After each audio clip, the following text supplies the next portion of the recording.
It's Monday, July 11th, 2022. I'm Jackson Bird. Today, could an MIT idea to ease the climate crisis by blowing up giant sun-blocking bubbles in space actually work?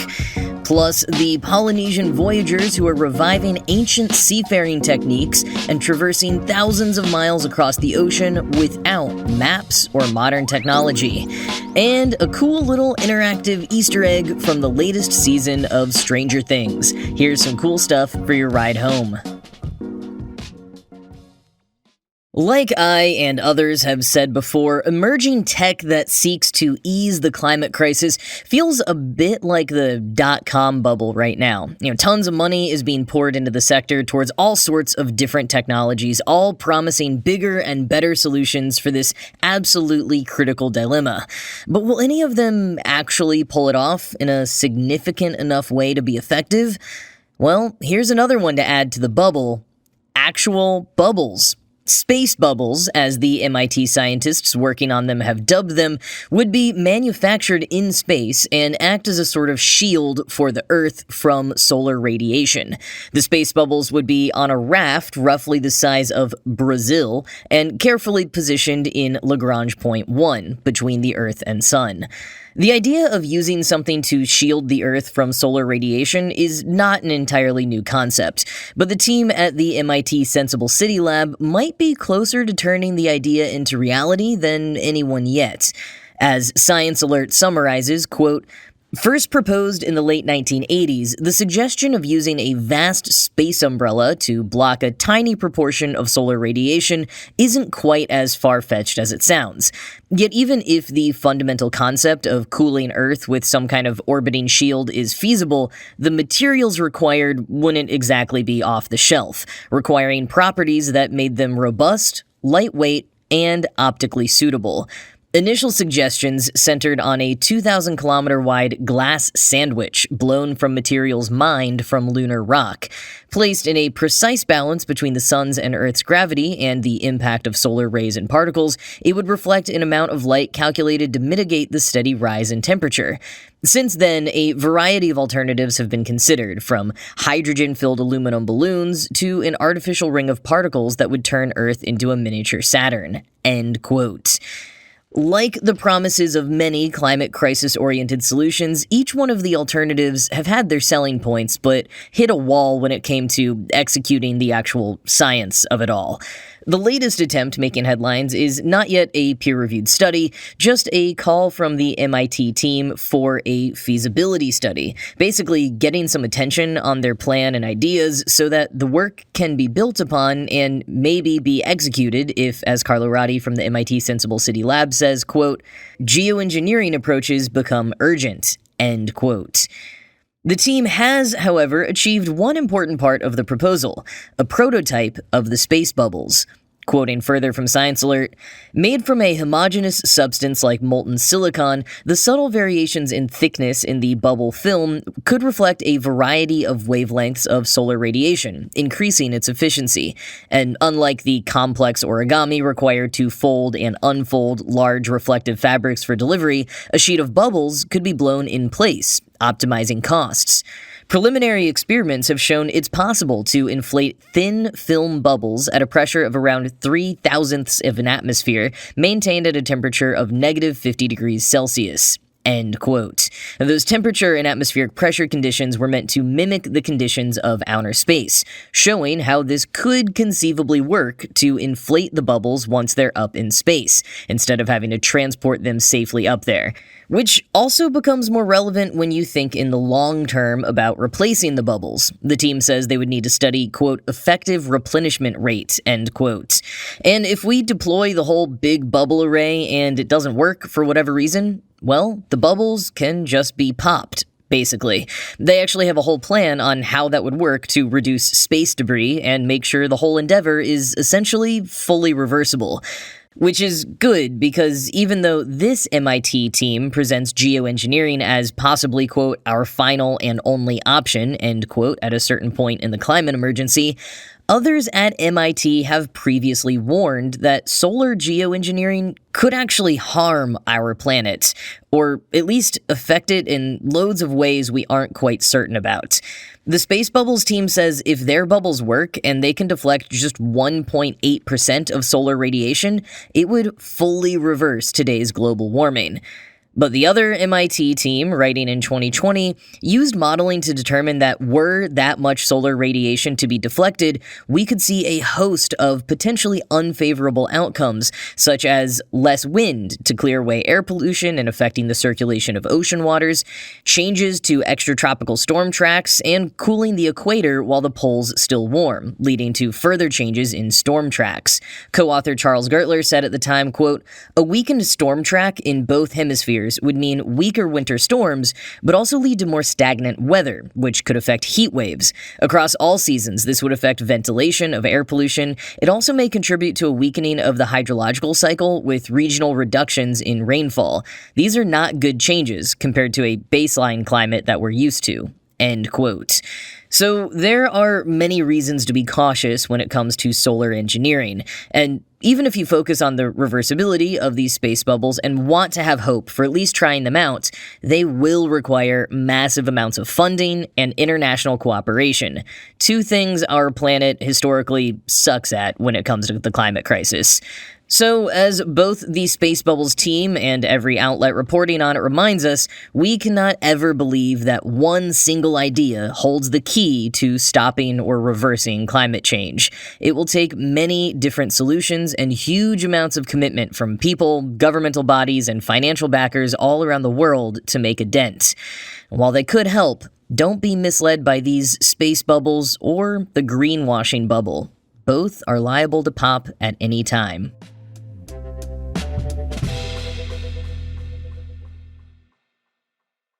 I can barely drive to a new place without using Google Maps, but some voyagers in Polynesia have been sailing thousands of miles without the use of any maps or modern technology. Just the stars, the wind, the sun, wildlife, and ancient methods passed down through the generations to steer them. Spearheading this movement to return to traditional forms of seafaring is the Polynesian Voyaging Society, or PVS, which formed in 1976. PVS built a double-hulled sailing canoe, Hokulea, and reached out to one of the only remaining master navigators in Polynesia, who had been trained by his grandfather. Their goal was to revive the ancient customs, prove it was and always had been possible, and try to reclaim pride for their culture and heritage, which had been oppressed and shamed for centuries. Quoting the BBC, "Polynesian wayfinders intuited Mother Nature's signals to successfully migrate among and settle more than 1,000 scattered islands across the Polynesian Triangle between New Zealand, Hawaii, and Easter Island. But after European and U.S. colonization in the late 1800s, history classes throughout Polynesia told a different story. Children were taught that wayfinding long distances was impossible without instruments. Instead, they were told ancient Polynesians drifted directionless, accidentally stumbling upon, then settling the Pacific Islands. The dismissive history lessons, paired with colonizers prohibiting native languages and cultural events in places like Tahiti and Hawaii, sowed decades of sorrow and fury on many Pacific Islands." End quote. When the first PVS crew successfully sailed Hokulea nearly 4,000 miles from Hawaii to Tahiti, a 33-day journey without the aid of navigational instruments, believed to be the first such journey in hundreds of years, they were met by a crowd of 17,000 celebrating Tahitians and helped launch a renaissance of traditional Polynesian culture and pride. Now, it wasn't all smooth sailing in the beginning. The master navigator they originally reached out to, Mau Piailug, gave up on them during that initial journey, leaving them with just some instructions he recorded on a tape. He'd been frustrated by the crew's infighting and lack of discipline. On the next journey they attempted, without Piailug, the ship capsized and they lost one of their own. Eventually, PVS founder Nainoa Thompson convinced Piailug to return, to help them pass on the skills and traditions so that the knowledge would not die with him. It went against tradition for the knowledge to be shared outside Piailug's family and community, but he recognized the importance of keeping the tradition alive. And the last rule that Thompson asked Piailug to bend before he passed away was allowing women to become master navigators and undergo the sacred Po ceremony. Pialog would not perform the ceremony himself, but he told Thompson, who had been initiated previously, that he could. In the almost 50 years since the organization was founded, and the thousands of voyagers and navigators they have trained, no women have received Po just yet. But PBS voyaging director Lehua Kamalu is well on her way. In May, she completed the 3,000-mile, 20-day journey from the Big Island in Hawaii to Tahiti, following the ancestral sea road created by Pele, the Hawaiian goddess of fire. Kamalu told National Geographic, quote, "She's a goddess, but she's also a woman who is the first to truly navigate and open up the pathway from Tahiti to Hawaii. So even though we don't hear the stories of the female figures who came after her, that is a very, very powerful story to consider and to think about." End quote.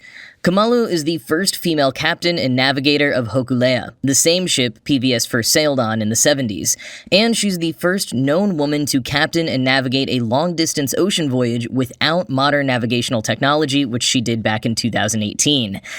And just how does one navigate thousands of miles without a GPS or even a map or compass?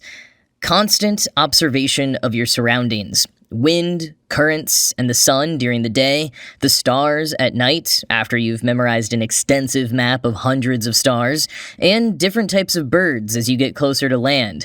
All of these are constantly changing as you move, and you must analyze them in concert with one another along the journey.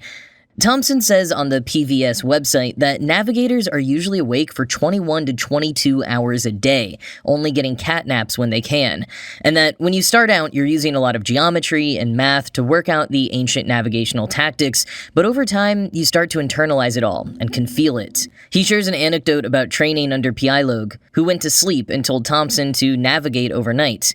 Thompson wanted to challenge himself and changed course, just to see what would happen. When Pialog woke up, he knew where they were. He'd been able to feel the change and the direction of the change even while lying in bed in the hull of the ship. As Kamalu explained it, quote, "You're the only one who knows where we've been. You've added it all up in your head, and it's pretty hard to convey that to someone else. You're constantly keeping track of your progress along that ancestral pathway." End quote. Kamalu may one day become the first woman to receive Po, but for now, she's going to keep sailing. And PVS is gearing up for its 50th anniversary with a 5-year, 41,000-mile circumnavigation of the Pacific Ocean. And along the way, they plan to continue teaching young navigators and sharing the stories of their various cultures with a goal of reaching 10 million people by 2026.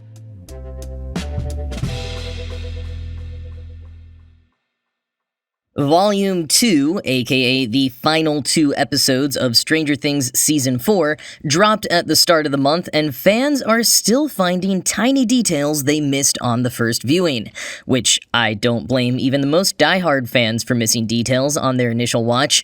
Between the tense emotions, violent gore, epic music, and almost 4-hour runtime, it was tough to pay attention to the background minutia. But the Duffer Brothers and co. love a good Easter egg. They're up there with Marvel at making every bit of set dressing matter, imbuing the scenes with clues for upcoming storylines, or just fun bits that could break the fourth wall. This latest discovery to spread around social media is the latter. Without getting into any spoilers, there is a new character who works at a pizza shop in this season. We see him answer the phone in a pretty creative way in one scene, and later see him drive the pizza shop's delivery van. Eagle-eyed fans noticed a phone number painted on the van and decided to try calling it, as everyone at least thinks about doing when presented with a rare not 555 number on TV. If you call 80545-PIZZA right now, well, you will probably get a busy signal. That's what I've been getting all day, but individual and media accounts assure me that if you can get through to 80545-PIZZA, the experience is a real treat. And hey, if you want to go a step further, Walmart partnered with Netflix to introduce a frozen pizza in a box designed to look like the Surfer Boy Pizza restaurant in the show. It is currently sold out online, but you might still get lucky if you check stores in person. Stock up on a bunch to keep in your bunker's freezer in case things really go sideways in the future. Or should I say, upside down.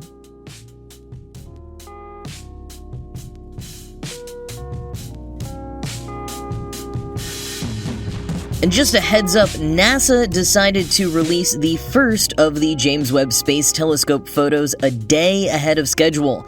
By the time you listen to this, they will most likely be live. They're dropping at 5 p.m. Eastern today, Monday the 11th, and it seems like they last minute moved around their entire intricate full-day livestream agenda because someone decided President Biden should be the one to introduce the first photo, which, it is an exciting thing, so it's cool for the president to be involved.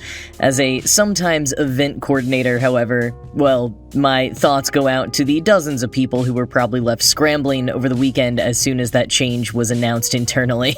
Either way, it's going to be really freaking cool, and the full drop will still be happening tomorrow at 10:30 Eastern. This first photo is not live yet as of recording, but I am sure if you look at any science outlet or NASA account, you will be able to find it. And that's going to be it from me for today. This show was produced by Ride Home Media. I'm Jackson Bird, and I'll talk to you again tomorrow.